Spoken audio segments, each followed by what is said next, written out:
অক্টোবরের এক কুয়াশাচ্ছন্ন সন্ধ্যায় অ্যামেলিয়া শহরের প্রান্তে একটি পুরনো ভিক্টোরিয়ান বাড়ি কিনল। বহু বছর ধরে বাড়িটা খালি পড়েছিল।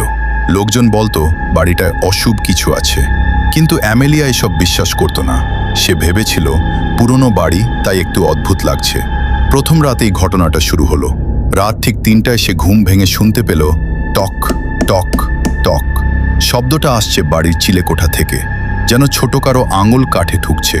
সে ভাবল হয়তো ইঁদুর বা বাতাসের শব্দ, কিন্তু পরের রাতেও একই সময়ে একই সব শব্দ।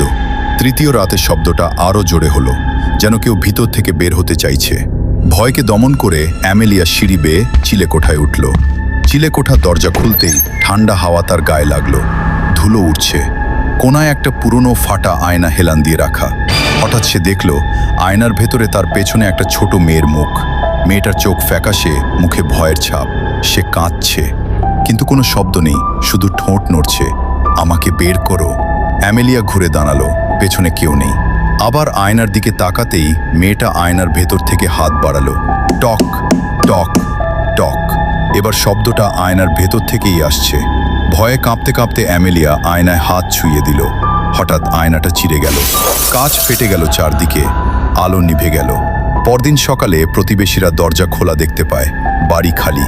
অ্যামেলিয়া নেই, কিন্তু রাত 3টায় এখনও সেই বাড়ির চিলেকোঠা থেকে টক টক টক শব্দ শোনা যায়।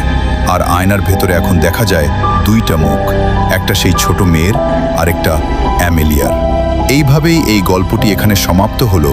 এই ধরনের রোমাঞ্চকর ভূতের গল্প শোনার জন্য আমার চ্যানেলটি সাবস্ক্রাইব করুন আর শুনতে থাকুন স্টোরি লাইব্রেরি ইউটিউব চ্যানেলের ভিডিওটি এই পর্যন্ত দেখার জন্য অনেক ধন্যবাদ। আবার দেখা হবে পরের দিন একই টাইমে। Good bye, good night.